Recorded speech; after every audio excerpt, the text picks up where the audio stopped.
வணக்கம். நியூஸ் ஃபர்ஸ்டின் உலக முக்கிய செய்திகள். முதலில் தலைப்பு செய்திகள். ஏமன் மீது சவுதி அரேபியா ஏவுகணை தாக்குதல். நியூயார்க்கில் இருந்து யூதர்கள் வெளியேறுங்கள், இஸ்ரேல் அமைச்சர் தெரிவிப்பு. 2 ஆண்டுகளுக்கு காசாவில் சர்வதேச படையை நிலைநிறுத்த அமெரிக்கா தீர்மானம். முதியோர் இல்லத்தில் பரவிய தீ விபத்து, 11 பேர் உயிரிழப்பு. ட்ரம்ப் நிர்வாகத்தில் 80,000 விசாக்கள் ரத்து. அமெரிக்காவுக்கு பதிலடியாக ரஷ்யாவும் அணு ஆயுத சோதனைகளை நடாத்தும் புடின் எச்சரிக்கை. பிலிப்பைன்ஸை தாக்கும் கொடூர புயல், 100க்கும் மேற்பட்டோர் உயிரிழப்பு. அமெரிக்காவில் 40 விமான நிலையங்களில் சேவைகளை குறைக்க தீர்மானம். G20 மாநாட்டை புறக்கணித்தார் ட்ரம்ப். சோமாலியா கடலோரம் கப்பல் மீது கடல் கொள்ளையர்கள் திடீர் தாக்குதல். கனடா விசா விண்ணப்பதாரர்களுக்கு வெளியான முக்கிய தகவல். ஒன்டாரியோ மக்களுக்கு விடுக்கப்பட்டுள்ள அவசர எச்சரிக்கை. தொடர்பான விரிவான செய்திகள். ஏமனின் சதா மாகாணத்தில் உள்ளோர் அதிகாரிகள் சவுதி படைகள் எல்லை மாவட்டமான ரசிக்கில் உள்ள குடியிருப்பு கிராமங்களை ஏவுகணை தாக்குதலால் குறிவைத்துள்ளதாக தெரிவிக்கப்பட்டுள்ளது. ரசிக் எல்லை மாவட்டத்தில் பொதுமக்கள் வசிக்கும் பகுதிகள் மீது சவுதி அரேபியா ஏவுகணை தாக்குதலை நடத்தியதாக சதா மாகாண அதிகாரிகள் புதன்கிழமை அறிவித்தனர். சாத்தியமான உயிரிழப்புகள் குறித்து எந்தவித தகவல்களும் இதுவரையிலும் வெளியிடப்படவில்லை என தெரிவிக்கப்பட்டுள்ளது. நியூயார்க் மேஜர் தேர்தலில் ஜோக்ரான் மம்தானி வெற்றி பெற்றதனால் அங்குள்ள யூதர்களை உடனடியாக வெளியேறுமாறு இஸ்ரேல் அமைச்சர் அமித்ஷாய் சிக்லி தெரிவித்துள்ளார். அமெரிக்காவின் நியூயார்க் நகர மேஜர் தேர்தலில் ஜனநாயக கட்சியின் சார்பாக போட்டியிட்ட ஜோக்ரான் மம்தானி வெற்றி பெற்றுள்ளார். இதன் மூலமாக நியூயார்க்கின் முதல் இஸ்லாமிய மற்றும் முதல் இந்திய வம்சாவளியைச் சேர்ந்த மேஜர் என்ற பெருமையை அவர் பெற்றுள்ளார். ஏற்கனவே ஜோக்ரான் மம்தானி காசா மீதான இஸ்ரேலின் தாக்குதலை கண்டித்ததுடன் இஸ்ரேல் பிரதமர் பெஞ்சமின் நெதன்யாகு நியூயார்க் வந்தால் சர்வதேச குற்றவியல் நீதிமன்றத்தின் பிடியாணை உத்தரவின் கீழ் அவரை கைது செய்வேன் எனவும் கூறியிருந்தார். இதனால் அமெரிக்க ஜனாதிபதி டொனால்ட் ட்ரம்ப் மற்றும் இஸ்ரேல் அதிகாரிகள், ஆதரவாளர்கள் உள்ளிட்டோர் மம்தானிக்கு எதிர்ப்பு தெரிவித்து நியூயார்க் மக்கள் அவருக்கு வாக்களிக்க வேண்டாம் என வலியுறுத்தி வந்தனர். இந்நிலையில் ஹமாஸ் படைகளுக்கு ஆதரவு அளிக்கும் மம்தானி வெற்றி பெற்றுள்ளதனால் நியூயார்க்கில் வசிக்கும் யூதர்கள் உடனடியாக வெளியேறுங்கள் என இஸ்ரேலின் புலம்பெயர் விவகார அமைச்சர் அமித்ஷாய் சிக்லி கூறியுள்ளார். ஒரு காலத்தில் உலகளாவிய சுதந்திரத்தின் அடையாளமாக இருந்த நகரம் அதன் சாவியை ஒரு ஹமாஸ் ஆதரவாளரிடம் ஒப்படைக்கப்பட்டுள்ளது. அவரது நிலைப்பாடு 25 ஆண்டுகளுக்கு முன்பு 3000 சொந்த மக்களை கொன்ற ஜிகாதியிடமிருந்து வெகு தொலைவில் இல்லை என்றும் அவர் மேலும் எக்ஸ்தல பதிவில் பதிவிட்டுள்ளார். காசாவில் 2 ஆண்டு காலம் நிலைமாற்ற அரசு ஒன்றை அமைப்பது மற்றும் அங்கு சர்வதேச படையொன்றை நிலைநிறுத்துவது தொடர்பிலான ஐக்கிய நாடுகள் தீர்மானம் ஒன்றை அமெரிக்கா வரைந்திருப்பதாக தெரிவிக்கப்பட்டுள்ளது. ஐநா தீர்மானம் வரைவின் மூலமாக அங்கீகரிக்கப்படும் 2ஆம் கட்டத்தில் காசாவில் நிலைமாற்று அரசு நிறுவப்பட்டு சர்வதேச படையொன்று நிலைநிறுத்தப்பட உள்ளது. ட்ரம்பின் திட்டத்தின்படி காசாவில் ஹமாஸ் அரசு முடிவுக்கு கொண்டுவரப்பட்டு அந்த அமைப்பின் ஆயுதங்கள் களையப்பட வேண்டும் என வலியுறுத்தப்பட்டுள்ளது. எனினும் ஆயுத களைவுக்கு அந்த அமைப்பு இதுவரை இணக்கத்தை வெளியிடவில்லை.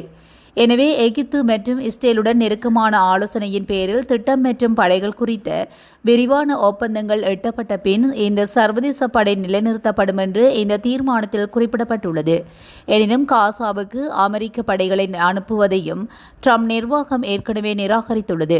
இந்த பன்னாட்டு படையில் இந்தோனேசியா, ஐக்கிய அரபு ராச்சியம், எகிப்து, கட்டார், துருக்கி மற்றும் அசர்பைஜான் நாடுகளின் படைகளை இணைப்பது தொடர்பிலும் பேச்சுவார்த்தை நடத்தப்பட்டு வருகிறது.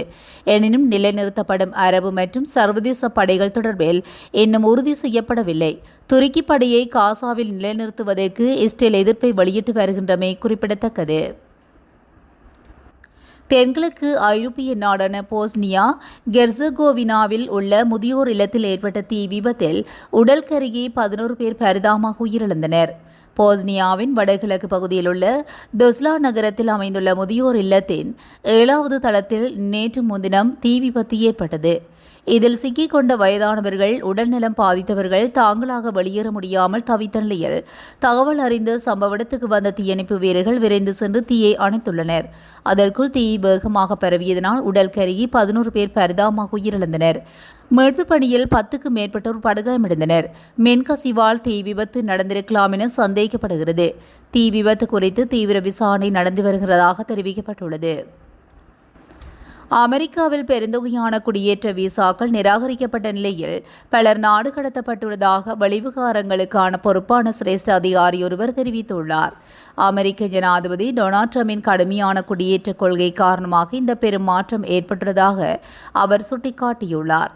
டொனால்ட் ட்ரம்பின் 2வது ஆட்சி காலத்தில் இதுவரை சுமார் 80,000 குடியேற்றமற்ற விசாக்களை ரத்து செய்யப்பட்டுள்ளதாக அவர் குறிப்பிட்டுள்ளார். செல்லுபடியாகும் விசாக்கள் வைத்திருந்தவர்கள் கூட முன்னெப்போதும் இல்லாத அளவுக்கு நாடு கடத்த வழிவகுத்துள்ளதாகவும் குறிப்பிடப்பட்டுள்ளது. அதன்படி குடிபோதையில் வாகனம் செலுத்திய குற்றச்சாட்டில் 16,000 விசாக்கள், வன்முறையில் ஈடுபட்டமைக்காக 12,000 விசாக்களும், திருட்டு சம்பந்தமான குற்றச்சாட்டில் 8,000 விசாக்களும் நிராகரிக்கப்பட்டுள்ளன.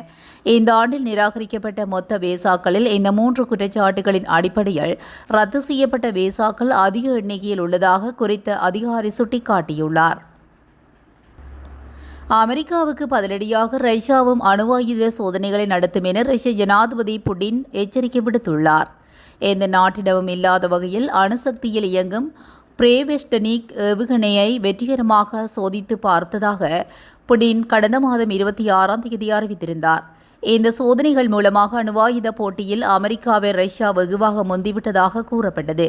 இந்த நிலையில்தான் ரஷ்யா அமெரிக்காவின் சோதனைகளுக்கு ஈடுகொடுக்கும் வகையில் அணுவாயுத சோதனைகளை நடத்த உத்தரவிட்டுள்ளதாக ட்ரம்ப் அறிவித்திருந்தார். அணுவாயுத சோதனைகளை மீண்டும் தொடங்கும் திட்டத்தை அறிவித்த அமெரிக்க ஜனாதிபதி ட்ரம்புக்கு புடின் கடும் எதிர்ப்பு தெரிவித்திருந்தார்.